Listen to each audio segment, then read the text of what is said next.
Class 7, please take out your books, maths book. Exercise 8.2, page number 129. अच्छा, percentage का maths है. Number 1 में देखो, the monthly salary of a teacher is ₹12800. If his annual increment is 3%, find his new salary after an year. तो क्या बोल रहा है, एक टीचर का मंथली सैलरी है 12800. उनका एनुअल इंक्रीमेंट मतलब हर साल में 3% करके इंक्रीमेंट होता है, बढ़ता है.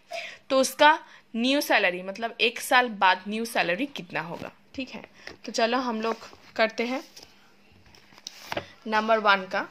तो फर्स्ट हम लोग लेंगे, let the required his increment salary be X, मतलब एक्स बड़ा है. Okay, according the question x is equal to 3% of 12800. तो 3% मतलब हम लोग ऐसा लिख सकते हैं 3/100 इंटू 12800. तो इसमें काटाकुटी हुआ, 128 इंटू 3 इज इक्वल टू 384. मतलब 384 करके उनका मंथ ईयरली इंक्रीमेंट होगा. 3% बोला था, लेकिन उनका सैलरी के हिसाब से इतना रुपीस बढ़ेगा. तो उसका न्यू सैलरी कितना होगा. इस न्यू सैलरी इस ये सैलरी नहीं होगा, ये वाला बड़ा है, मतलब पहले का जो सैलरी था उसके साथ ये वाला ऐड होगा. हिज न्यू सैलरी इज 12800, मतलब जो पहले वाला सैलरी था वो प्लस 384 इज इक्वल टू 13184. मतलब उनका न्यू सैलरी, न्यू ईयर में न्यू सैलरी है 13184. ओके, अच्छा. नंबर 2 में देखो, नंबर 2 में क्वेश्चन क्या है. Amina buys a book for ₹275 and sells it at a loss of 15%. How much does she sell it for? ठीक है, तो अमीना एक बुक खरीदी है जिसका रुपीज है 275 और वो जब ये वाला बुक सेल की है तो 15% लॉस में सेल की है. ठीक है, ओके. तो हमको निकालना पड़ेगा कि उसका जो सेल किया था उसका प्राइस कितना था. ठीक है, तो CP इज इक्वल टू 275 में वो बुक खरीदा था, that is cost price. CP is equal to 275, loss कितनी की है 15%. According 15% SP is equal to 100 minus 15 is equal to 85.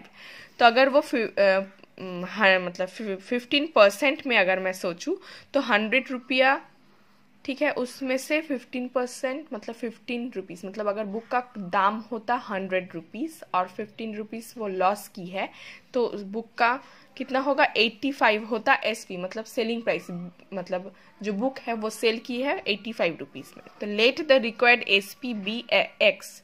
तो हम लोग SP ले लिए X. तो 100 इज टू 85, मतलब 100 रुपीज़ में 85 में वो सेल करी. अगर 100 रुपीज़ बुक का प्राइस होता तो वो कितना रुपीस में सेल कर रही है 85 में. तो अगर इसमें हम लोग को दिया गया है 275 है कॉस्ट, तो 275 में अगर वो खरीदी है तो बिकेगी कितना में X में. तो उसका भी हम लोग करेंगे 100/85 is equal to 275/X. Cross multiplication 100X is equal to 275 into 85. X is equal to 100 इधर आ जाएगा डिवाइड होके, तो काटाकुटी करके हो गया 935/4. अभी 935/4 को हम लोग डिवीजन किए हैं, डेसिमल में लाए हैं. तो बुक का प्राइस कितना हुआ, मतलब अमीना जो बुक सेल की थी उसका प्राइस हो गया, सेलिंग प्राइस मतलब SP है 233.75. ओके, तो नंबर 2 का भी हो गया. अभी देखो number 3, in a public examination 90% students passed and 8800 student failed. तो इधर एक पब्लिक एग्जामिनेशन हुआ, उसमें पास किया जितना स्टूडेंट उसका परसेंटेज दिया गया है 90% और फेल किया जितना है उसका नंबर दिया गया है 8800. तो हाउ मेनी स्टूडेंट्स अपेयर्ड, मतलब कितना स्टूडेंट टोटल अपेयर किया था कि एग्जाम दिया था, और हाउ मेनी पास्ट, मतलब ये 90% का परसेंटेज का नंबर निकालना पड़ेगा. ठीक है, तो चलो स्टार्ट करते हैं. तो number of failed student 8800, percentage of pass student 90। Percentage of failed student अगर 90% फेल किया तो 90% अगर पास किया तो फेल करेगा कितना percentage, 100 minus 90 is equal to 10%, मतलब 10% फेल किया है जिसका नंबर है 8800। Therefore 10% ऑफ टोटल स्टूडेंट, मतलब टोटल स्टूडेंट का 10% फेल किया है जिसका नंबर है 8800, तो हम लोग ऐसे लिख सकते हैं 10% of total student is equal to 8800, और 10/100 into total students is equal to 8800। Total student, अब ये टोटल स्टूडेंट रख दिए, 10/100 को इधर लाए हैं, उल्टा हो जाएगा, 100/10 काटाकुटी करके इधर आ गया 8800, मतलब टोटल स्टूडेंट था 8800। मतलब हम लोग का जो क्वेश्चन दिया गया है, पूछा गया है कितना स्टूडेंट एग्जाम दिया है, तो 8800 स्टूडेंट्स एग्जाम दिया है। तो एक आंसर मिल गया। अभी ये मिल गया तो हम लोग यही निकाल सकते कितना स्टूडेंट पास किया है। तो therefore number of pass students is equal to total student जितना है उसका 90%, जितना टोटल स्टूडेंट है मतलब जितना स्टूडेंट्स एग्जाम दिया है उनमें से 90% पास किया है, तो 8800 ऑफ 90%, तो ऑफ के जगह मल्टीप्लाई करके 90/100 इसको काटाकुटी करके 79200, मतलब इतना स्टूडेंट टोटल एग्जाम दिया है। ये एक ठो आंसर है और ये एक ठो आंसर है, ये इतना नंबर स्टूडेंट पास किया है। ठीक है, तो नंबर 3 का हो गया। अभी नंबर 4 का देखो। नंबर 4 का क्या बोला है, अ बास्केट कंटेन्स 360 pears, एक बास्केट में 360 pears है।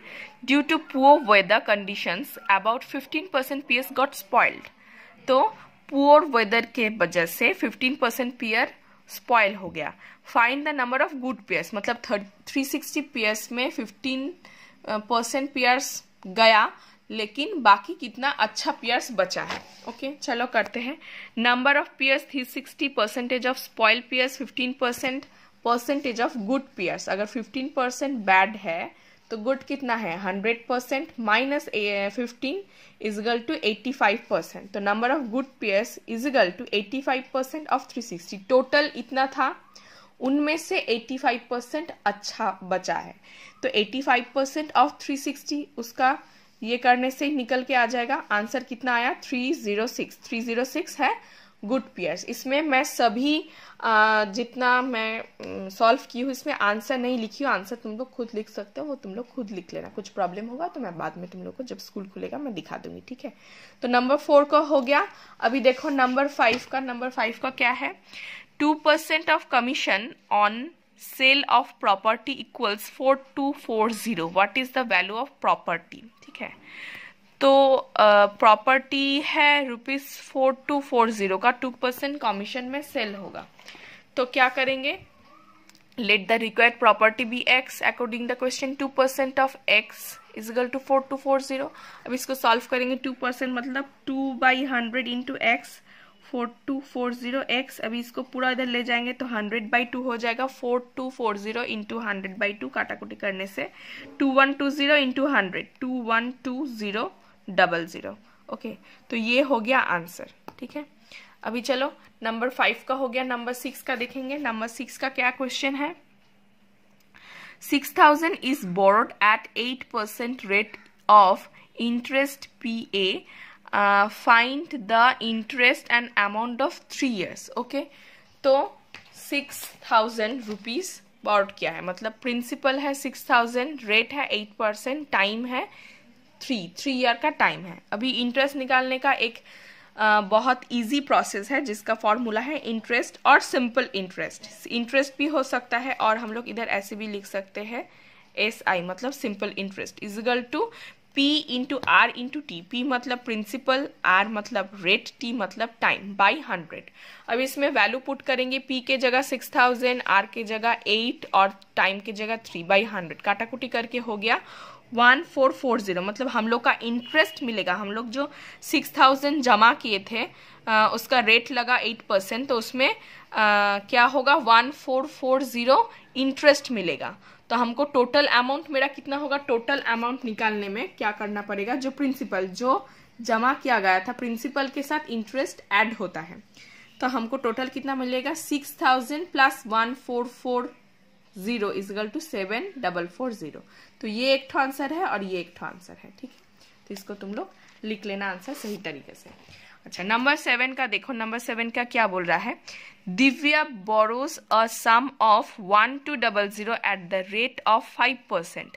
After how many years does she pay back the money if the interest paid is 120। पहला जो था उसमें प्रिंसिपल, रेट और टाइम 3 इयर्स बोल दिया गया था, लेकिन इसमें टाइम पूछ रहा है। प्रिंसिपल बोल दिया है, रेट बोल दिया है, इंटरेस्ट बोल दिया है, टाइम पूछ रहा है। इसको भी हम लोग कर लेंगे फॉर्मूला में डाल के। क्या करेंगे, प्रिंसिपल 1200, रेट 5%, टाइम t, इसको हम लोग t लिए है, let the required time be t। Okay, interest बोल दिया है 120। अभी हम लोग को पता है interest is equal to P R T by 100। तो इंटरेस्ट की जगह इंटरेस्ट का वैल्यू उतारेंगे 120, p के जगह p का वैल्यू 1200, r के जगह r का वैल्यू 5, t के जगह हम लोग t लेंगे और 100। अभी इसको करेंगे क्या, इसमें काटाकुटी कर लिए तो इसमें हो गया 12 इंटू 5 इंटू टी, और इधर 120 है, 120 को हम लोग को इधर लाना पड़ेगा। तो t को अगर हम लोग इधर लेंगे, ठीक है, तो t को इधर है तो 120 इधर जाके क्या होगा, उल्टा हो जाएगा। मतलब हम लोग इधर अगर शॉर्ट में दिखाएंगे तो देखो इसके बाद में होता है क्या, इसके बाद में होता है 120 is equal to 12 into 5 into T. इधर 1 और इधर 1 चला गया, 1 है तो सिंपली ये होगा। तो इसको हम लोग अगर इधर लेंगे तो नेक्स्ट लाइन में हम लोग ऐसा लिख सकते हैं 12 into 5 into T is equal to 120। Okay, अभी दूसरा लाइन में हम लोग क्या करेंगे, t इज इक्वल टू, ये दो तो इधर मल्टीप्लाई है, इधर जाके डिवीजन हो जाएगा, तो 120 बाई 12 इंटू 5। Okay, clear. तो इधर आके ये तो चला गया, दैट्स मीन 120 बाई 12 बाई 5। तो 120 बाई 12 इंटू 5, इसको हम लोग काटाकुटी करके आ गया 2, तो आंसर हो गया 2, मतलब 2 साल लगेगा, ठीक है। तो ये इंटरेस्ट पाने में 120 इंटरेस्ट पाने में 2 साल लगेगा, तो आंसर हो गया 2 ईयर्स। इधर ईयर्स लिख देना, ठीक है, 2 ईयर्स। ओके, तो चैप्टर 8.2 का 7 ठो था, 8.2 खत्म हो गया। अभी पूरा चैप्टर 8 ही खत्म हो गया, चैप्टर 8 कंप्लीटेड। 8 का जो एक्सरसाइज है वो मैं दे दूंगी, तुम लोग कलेक्ट कर लेना सर से। ओके।